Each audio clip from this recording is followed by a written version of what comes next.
Mabuhay! We're here to present the destination planning proposal, discovering unexplored corners, the charm of mountain resort in Santa Cruz, Ilocos Sur, the Tranquil Cascade Mountain Resort. Presented by Ashir Wingkad, Pamela Habilio, and Catherine Lawa. Destination background of Tranquil Cascade of Mountain Resort. Nestled among the magnificent landscape of Kinfermin, Santa Cruz in Ilocos Sur is a lovely mountain resort that awaits guests with its natural beauty and tranquil atmosphere. Tranquil Cascade Mountain Resort provides a serene break from the hustle and bustle of daily life. Surrounded by beautiful forests and majestic mountains, this undiscovered treasure is ideal for both nature lovers and adventurers. Guests can immerse themselves in the peace and splendor of the resort's breathtaking surroundings, which include gorgeous hiking routes and lush foliage as well as pleasant mountain breezes. If you want to explore the endless outdoors or just rest in peaceful environment, the Tranquil Cascade Mountain Resort provides a spectacular vacation full of natural beauty and genuine hospitality. Come experience the beauty of this mountain hideaway where every moment provides an opportunity to unwind, refresh, and reconnect with the essence of nature. Policy development of Tranquil Cascade of Mountain Resort. The first policy development of the Tranquil Cascade Mountain Resort is the visitor safety and security. All visitors must comply to the resort safety requirements. All visitors will be given a detailed description of the emergency evacuation protocols. Second is the environmental conservation. Guests are asked to maintain and protect resorts' natural surroundings.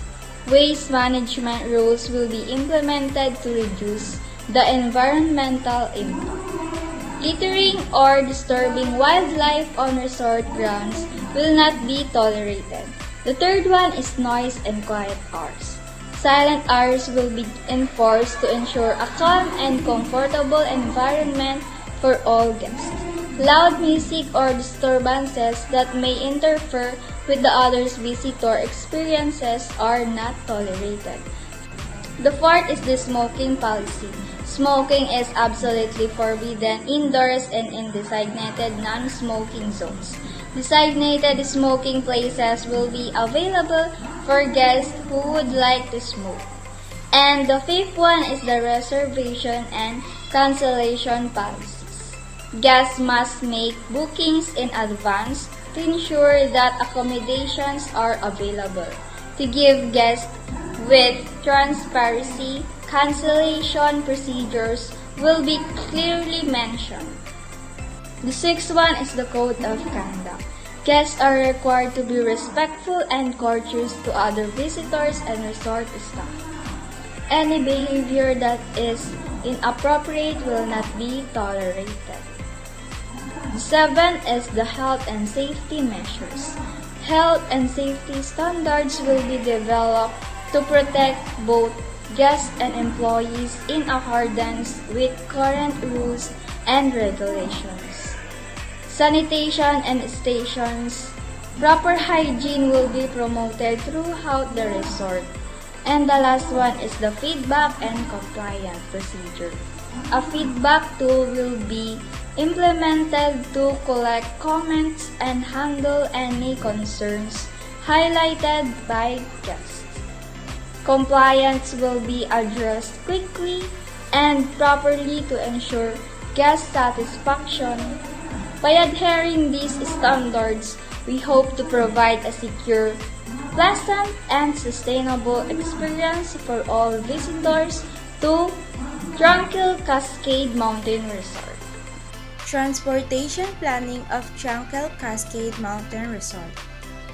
Number 1. By tricycle. You can take tricycle from Santa Cruz Market proper to Barangay Quinfermin, Santa Cruz, Ilocos Sur. Tricycle is a common mode of transportation for a short distance in the Philippines. Number 2 is by vehicle. If you have access a car or rental vehicle, you can drive through Barangay Quinfermin, Santa Cruz, Ilocos Sur.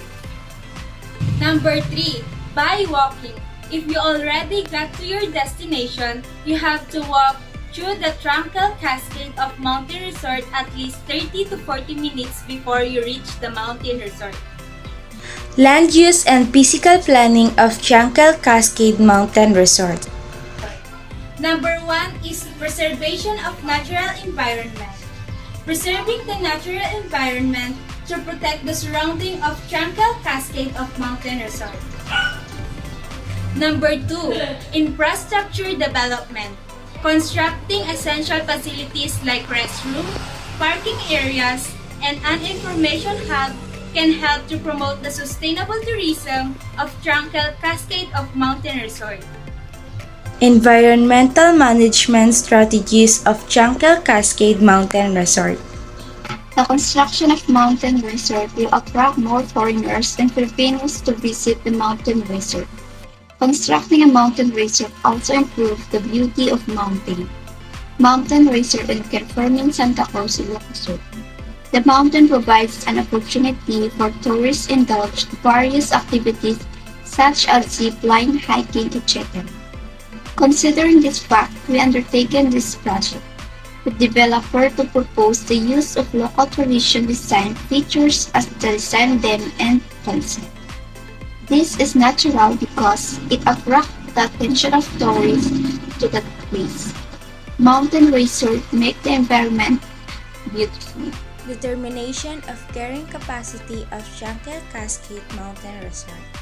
The maximum number of visitors that can be accommodated at a mountain resort without negative impacts on visitors and the environment is known as the carrying capacity. Impact assessment of Tranquil Cascade of Mountain Resort. Environmental impact. This would include an assessment of the resort's impact on local flora and fauna, air and water quality, waste generation, and use of natural resources such as water and energy.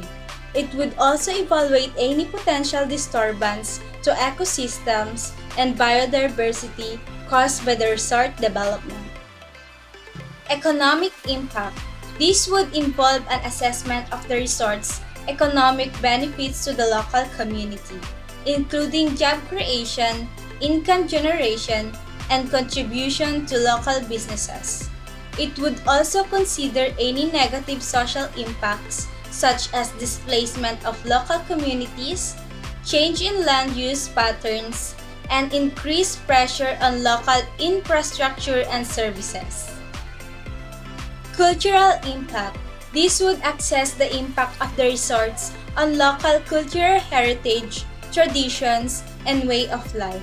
It would consider whether the resort development respect and preserves local culture or if it leads to cultural homogenization and loss of identity. Social impact. This would include an assessment of the resort by providing employment opportunities, promoting cultural exchange, improving infrastructure, supporting local businesses, raising environmental awareness, and engaging with the community. Training of public and private sector staff of Tranquil Cascade Mountain Resort. Safety and emergency procedures. Staff should be trained on how to handle emergencies such as accidents, avalanches, and other natural disasters. They should also be familiar with first aid procedures and how to properly use safety equipment such as harnesses and ropes. Customer services skills. Staff should be trained how to interact with guests in professional and friendly manner. This includes communication skills, problem-solving abilities, and the importance of providing excellent customer services. Resort policies and procedures. Staff should be familiar with the resort rules and regulation, including ticketing procedures, rental equipment policies, and any other important guidelines that govern the resort's operations. Environmental awareness. Tranquil Cascade Mountain resorts are often located in environmentally sensitive areas. So, staff should be trained on how to minimize their impact on the environment. This includes waste management, recycling programs, and conservation efforts. Technical skills. Depending on their specific rule, staff may need training on operating ski lifts, grooming slopes, maintaining equipment, or other technical skills related to their job. Diversity and inclusion. Training on diversity and inclusion is important to create a welcoming and inclusive environment for staff and guests of all backgrounds.